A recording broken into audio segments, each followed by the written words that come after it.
I was 27 years old and I was like miserable. Just kept trying to figure out what my life was for. Two most important days of your life are the day you're born and the day you discover why. And at 27, I just hadn't figured out the why. And I walked into a comedy club October 8th, 1985. I won amateur night that night. I went to work the next day and quit my job. The day I quit, my boss, he talked me right out of it. He said, Steve, you're not even funny. He said, are you kidding me? You've got a family. You put that stuff back on your desk, but don't you ever come in here again with something ridiculous. You're going to be a comedian. Dude named Russell Middlebrooks came up to me and said, hey, Harv, I thought you was quitting today, man. I said, no, I talked to Tom and he told me I wasn't funny. He said, he don't know you. You the funniest dude I know. And then he looked at me, he was so hurt. He said, damn, dog, I told everybody you was leaving today. He said, man, I can't believe you letting that tell you what to do. And I took that box right back in there. I said, Tom, I'm really funny. I'm going to make it. He said, I'll tell you what, you leave out this door, don't ever come back in here again. He said, you're making a huge mistake leaving your family out like this. Probably about 20 years after that, he was at a show. And he said, I came to the show, I saw this Steve Harvey. He said, oh my God, I always knew you were going to make it. None of my family believed it. The only family member I had that thought it was a good idea was my father. And he just said, son, if you think you can make it, get on out there and get discovered. My father was born in 1914. My grandfather was born into slavery. My grandfather was a slave till he was 12. And my dad was the only one who believed it. Everybody else told me no. Laughed at me. Not only is it possible for you to have your dream, but it's necessary that you have it, that you go for what is yours in the universe. I have a friend that I said, I want you to work with me. I called her up. She said, Les, are you sure I can do it? Sure you can. If I can do it, sure you can do it. In fact, I'm going to give you the support. So I was telling her that I knew she hated her job with a passion. See, a lot of people go to work every day miserable, and all they do is just talk about how miserable they are. But they don't do anything about it. And we've been going through this for years, ladies and gentlemen. She brought her husband, and that was one of the major problems that I realized. He couldn't see it for her. So you got to make sure that you have people in your life that can see it for you. So I said, but if you can't see it for her, don't tell her that. Just give her some support. What if you're wrong? You've seen her speak. She's got great speaking skills. You've got a great woman here. But you see, people who can't see it for themselves can't see it for you. So I said, will you do it with me? I said, I'm going to give you the support you need. You can't do it by yourself. I will stand with you. She said, okay. 3 days later, I got an emergency call at my office. It was from my husband. He called and said, tell Les Brown that Marion is dead. And I remember the last time that I saw her, and I had some of her papers. And what got me, what was so sad that made me begin to cry, was that there were poems that she had started that were profound poems, great thoughts, that she didn't complete. That poem was given to her. I can't finish that for her. That play, whatever the outcome that she had envisioned, was given to her. I believe all of us have some purpose for being here. And I was reading a newspaper that said that millions of people are dying because of what they're eating, talking about their diet. So that even more are dying because of what's eating them. You've got to find ways to increase your sense of self-appreciation, because if you don't, you will find yourself unconsciously engaged in self-destructive behavior. If you don't program yourself, life will program you. The major key to your reaching your dreams, your making your contribution, is you. When I wanted to get on public television, you know, they told me, you can't do that. Let's just hold time out. Let's be realistic. I said, well, wait a minute. Why can't I do it? Well, let's look here. You don't have any college training. They're not going to give me a break. What people think about you and the possibilities for your dream is none of your business. They have no imagination, ladies and gentlemen. They're living out of the past, out of their memory. The attitude is it can't be done because they haven't seen it. The people that are going to make it in the future, let me share something with you. History is being read, but it's also being written by people with imagination. You look at your life, you look at what you produce. Are you doing all you can do? Have you gotten comfortable? Are you surrounding yourself with people that can nourish you? Are you learning something different? Is your life an adventure or is it boring? What decisions are you making right now as you look into the future?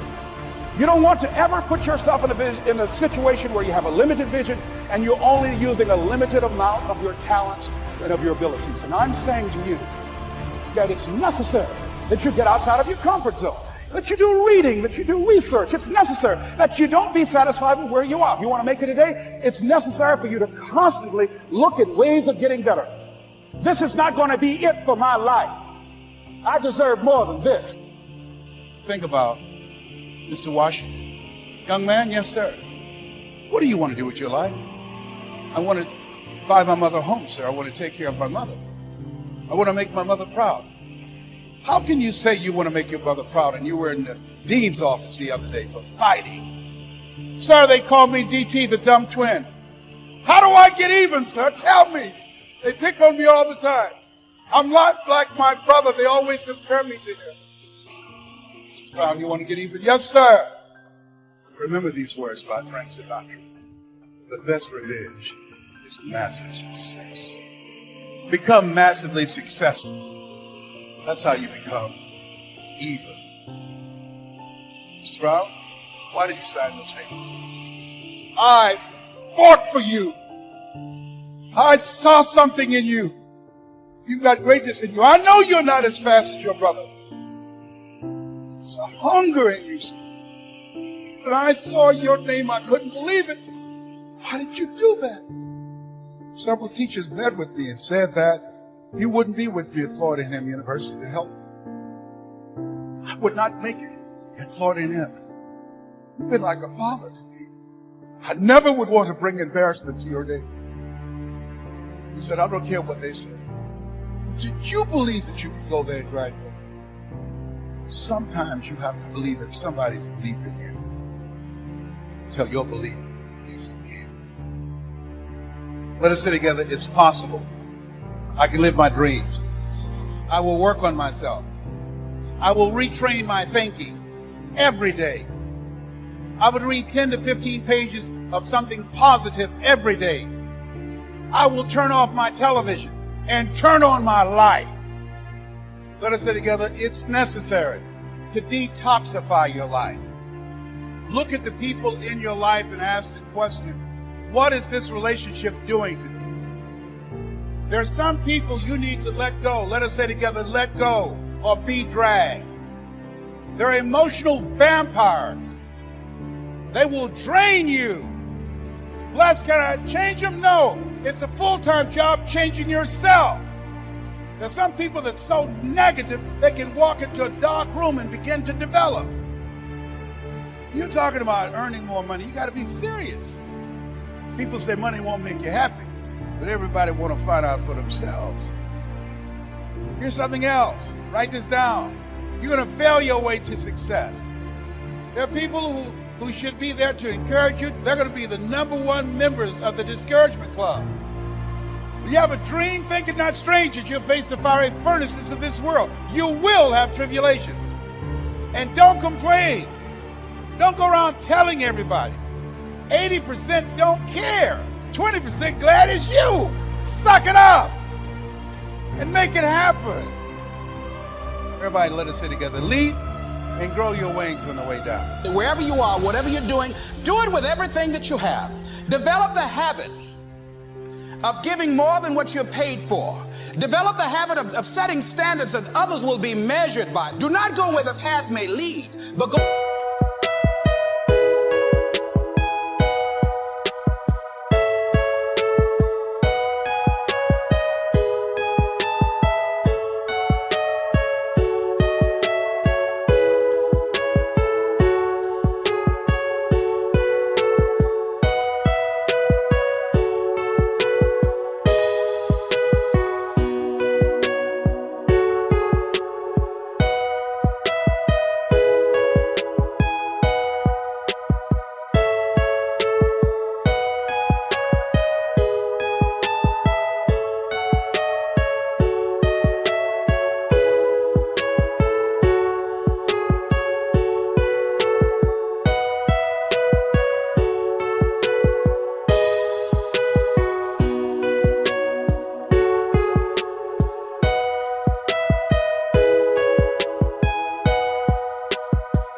there's no path and leave a trail. Yeah. So in order to change a belief or a perception about yourself and your life, you got to go all in. It's not like you go 50% in. You got to go all in. You got to make a decision with such firm intention that the amplitude of that decision carries a level of energy that causes the body to respond to the mind, that the choice that you make becomes a moment in time you'll never forget. And you would say, I remember the moment I made up my mind to change. And the stronger the emotion you feel, the more you'll pay attention to the decision. And that's a huge stone. The process of working on your dreams, you are going to incur a lot of disappointment, a lot of failure, a lot of pain. There's a bigger dream waiting for you, just waiting for you to step into it. To step into it. Your life is big. Your life is huge. And we spend so much time wanting to be in somebody else's life. And you don't get honored, you don't get revered, you don't get celebrated wanting what somebody else has. But momentum requires you always do the next thing to keep the momentum going. And the reason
get yourself in a passionate place is so that you change your life, and the only thing that changes your life is making a decision.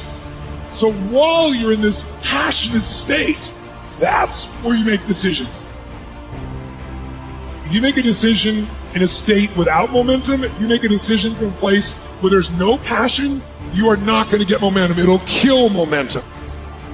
It's decide, commit, and resolve. Well, the first thing I would say is, well, you should be afraid of taking risks and pursuing something meaningful. But you should be more afraid of staying where you are if it's making you miserable. First thing you want to do is dispense with the idea that you get to have any permanent security outside of your ability to contend and adapt. It's like you're paying a price by sitting there being miserable. You might say, well, the devil I know is better than the one I don't. It's like, don't be so sure of that. Yeah. And if you're miserable in your job now and you change nothing, in 5 years you'll be much more miserable and you'll be a lot older. It's okay to settle. It's okay to give up. And that is the instinct you need to fight. You need to push back, to smash into the ground. Do not take the easy way out. Do not.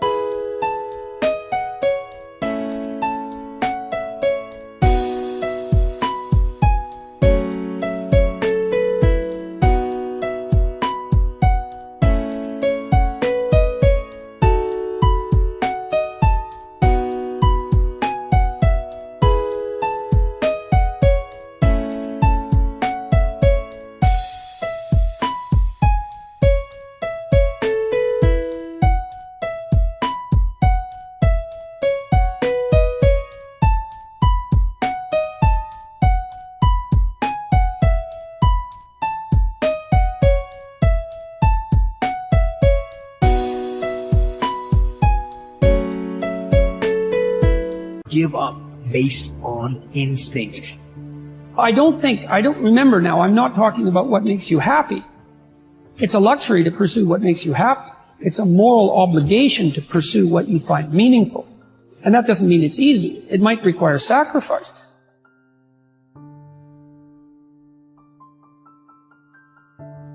Instinct that says, you've had enough.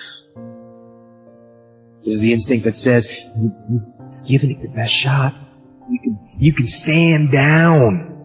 You can back off. You can take a knee. This is the instinct that says, you can rest now. Do not listen to that instinct. Do not listen. If you are not defined by some vision that is bigger than you, and you are not passionate about that vision, then you're left with the old hardware of the past in your brain, and you will be predictable in your life. So would you agree then? New thoughts, new information should lead to new choices. New choices should lead to new behaviors. And new behaviors should create new experiences. And new experiences should produce new emotions.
Most people are not accumulating wealth. Most people are living in poverty. Most people are living far below their potential. Not because they don't have the capacity, not because they have not been given authority and dominion over everything on the face of the earth, but most people are living like they're living because of the fact that they don't believe they can have any more than what they now have.